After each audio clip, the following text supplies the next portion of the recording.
reverse dieting. This is a subject that a lot of people are confused about, or they don't understand it, or they're scared of it because it seems scary to eat more food. It's a subject that, you know, we work with so many clients on reverse diets. I'd say a good 60 to 70% of the clients we start are actually reverse diet clients versus your standard dieting clients. So why do we need reverse diets, or why would you need a reverse diet? The first thing you need to ask yourself is, are you eating a very low amount of calories and you're not getting to your weight loss goals? Does your body seem like it's not responding? If you're a female eating under 1,200 calories a day and you're not seeing the results that you think that should be happening, and you're really putting in the effort and your nutrition's on point, most likely you need a reverse diet. And most likely the reason being is because your metabolism has adapted to whatever you've been doing to it. With a lot of the dieting culture and the yo-yo dieting and the extreme diets that many people grow up doing their whole lives, by the time they come to ADO Fitness as a client, we look at their past and their background and their input versus their output and where they're at, and we determine that they really do need a reverse diet. So I'm going to tell you guys a little bit more about exactly what reverse dieting is and why we do it and how it works with our body and all that good stuff. So the first thing we need to talk about is your BMR. Your basal metabolic rate is the amount of calories you need per day just to live. So if you're not doing anything at all, you're just sitting at home, you're literally not moving, sitting on the couch, sleeping, whatever, you're burning calories just to live. Your body needs energy to function, to pump blood through your body, to breathe. We need energy for that. So your BMR is the amount of calories that you just need to live every day. Everybody has a BMR. You can get it calculated through like a DEXA scan or a bod pod or any of that to really get a little bit more in-depth look at what your actual BMR is. Or you can go and look up a BMR calculator online. It's not going to be super specific because just like any macro calculator or predetermined calculator, it doesn't know your background, it doesn't know how much chronic dieting you've done, all of that. And if you're somebody who has a lot of chronic dieting in your past or a lot of yo-yo dieting, most likely your BMR might be lower than the calculator tells you. But you can get at least an estimate of where you might be in terms of how many calories you need to live. The next thing we need to determine and talk about is your TDEE. That's your total daily energy expenditure. That's the amount of calories that you burn from physical output. So that's walking to get your mail, that's exercise if you're exercising daily, that's walking your dog, doing dishes. All of that good stuff is burning calories. So if you're somebody who's doing cardio and weightlifting and resistance band training, and you're burning an extra 600 calories on top of your walking, your dog, and your dishes and everything else, that all goes into your TDEE. So your BMR plus your TDEE is going to be your overall caloric burn. So basically BMR here plus TDEE, this right here in the middle is going to be what your output is. So how many calories you're burning daily is right here between the BMR and the TDEE. Now, why these are important to know is because a lot of people, they actually like completely miss the fact that we have a BMR and that we burn calories every day by doing nothing. And they go straight from thinking, okay, I'm burning 600 calories a day, so maybe if I eat 600 calories, then I'm gonna lose weight, and that's absolutely ridiculous. So you have to keep in mind your BMR is probably at least hopefully 1,400 calories by doing nothing, and then you have your output of TDEE, which hopefully is anywhere from 500 to another 1,000 calories a day. So you need to add those together, and then to create a deficit to lose weight, you subtract from that total number. So if your TDEE is 2,000 calories and you want to lose weight, you might start at 1,900 calories and see if your body responds to that. And it should, from a scientific standpoint, you should be able to elude body fat changes and weight loss from a caloric deficit.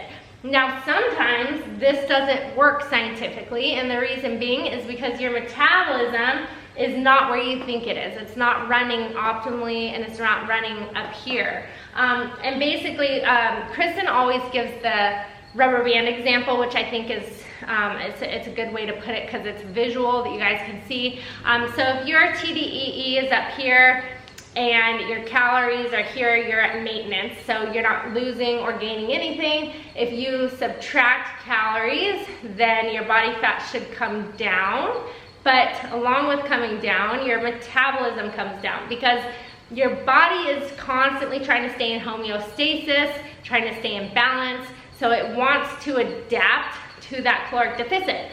So if you're at 1,800 calories and you start at 2,000, you lost a little weight and then you stall, so you stall because you're at maintenance now, then you have to just detract more calories you have to subtract more calories to get more changes, and then your metabolism comes down again, and then you subtract more calories and your metabolism comes down again, and it keeps going like so.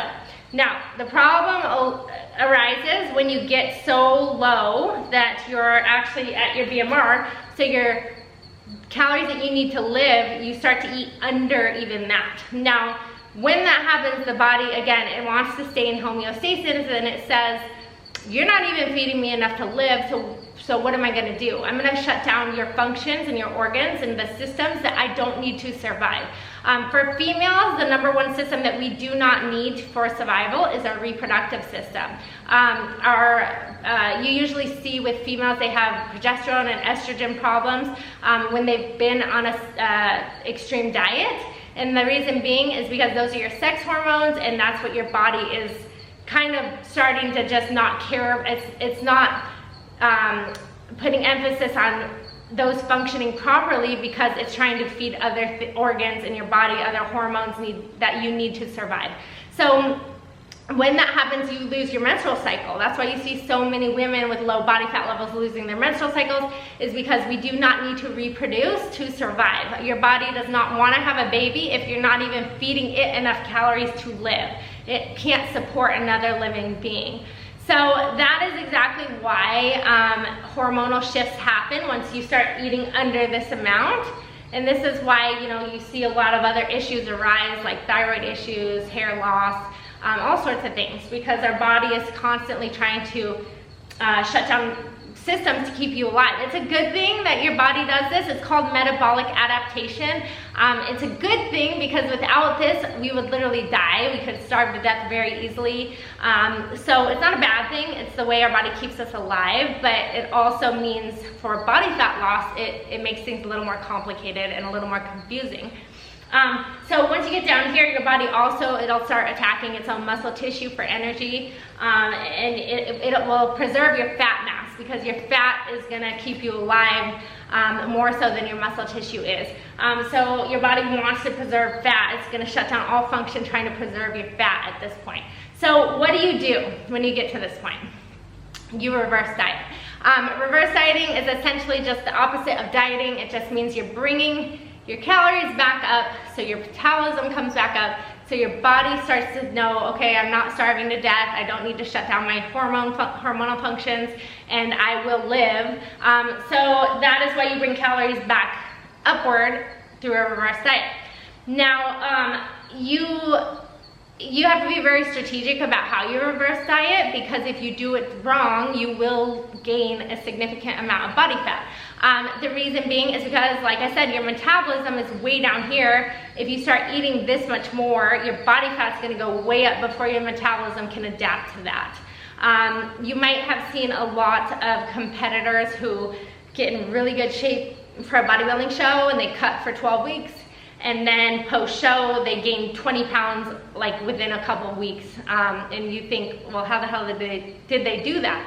Well, it's called overshooting, and it just basically means that your body, your metabolism has not adapted to the high intake that some competitors, they literally cannot control themselves. They start binge eating because of their hormones. They can't feel full. Their leptin levels have tanked. So they literally cannot feel full. This happened to me in 2013 and 2012.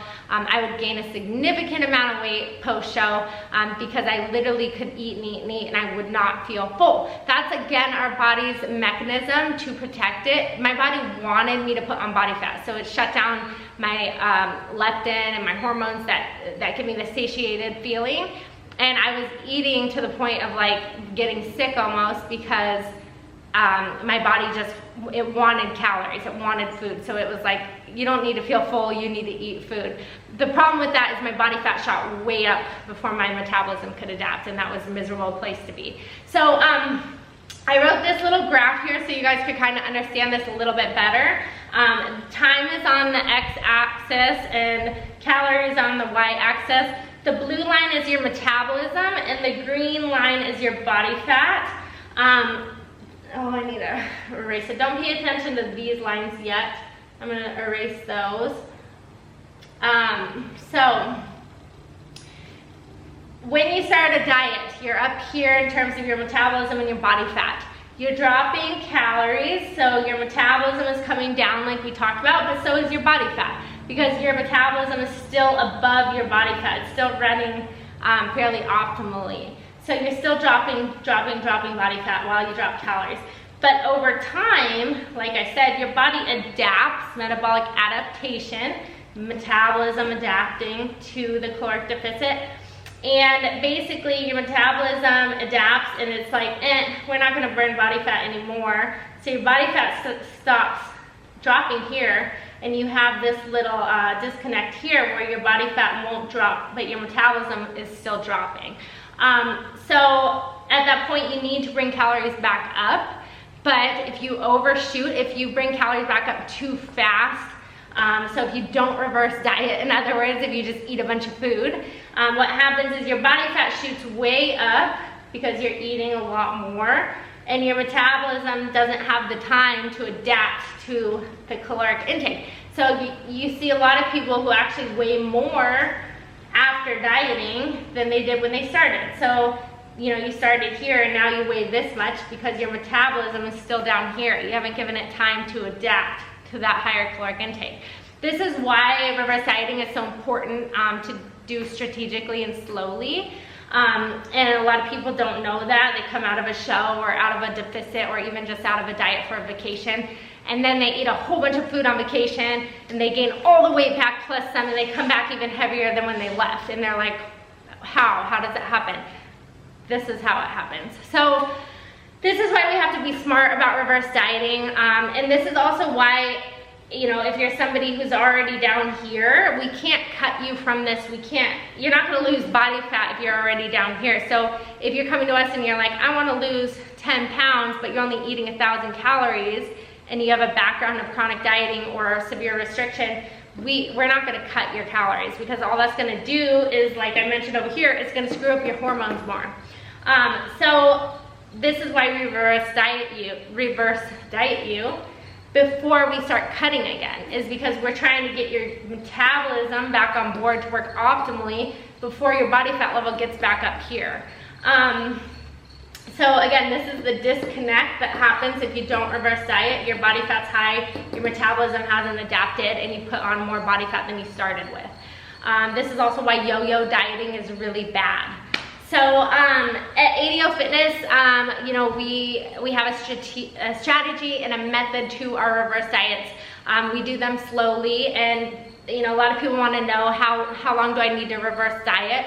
Well, unfortunately, every person is different. We can't give you a timeline on that. I will say the harder you diet to begin with, like your past, like if you come to us and you're like, I've dieted for 3 years, with restriction, and I didn't give my body any time to come back up in terms of metabolism, then the longer you're gonna need to reverse diet. You know, if you're somebody who you haven't had a lot of dieting in your past, but you just started to eat low calorie in the last couple weeks, that's not that big of a deal, because most likely you haven't been restricting for a long enough period of time for us to really need to like reverse diet you. I mean, we probably would a little bit, but we wouldn't need to reverse diet you for a long period of time. So that's kind of the background of reverse dieting, and why we do it is because you can only get so low with your metabolism and your hormones and everything else before your body goes, we're not going anywhere else. You're not losing any weight, you're not losing any body fat, because I'm basically in survival mode and I need to just like protect myself from dying. So yeah, that's the background of reverse dieting. If you guys have any questions, or you need help, or you want a coach to work with you on reverse dieting, that is what we do at ADO Fitness. We have a huge amount of clients who have great success on reverse diets. And a lot of people even lose weight on reverse diets because we do this part very strategically. Instead of upping calories that quick, we go more like this, and we allow the metabolism time to match the caloric intake. So we do have clients who have lost weight on reverse diets. A lot of times the body is thankful for the food, and it's almost like it gives, because it's like the cortisol and everything is dropped because it's not in starvation mode. So not everyone responds that way. It really depends on how strategic the client is, and how severe their background was with restriction. So again, if you have any questions, leave them in the drop down box. I hope you guys enjoyed the video, and we look forward to working with you.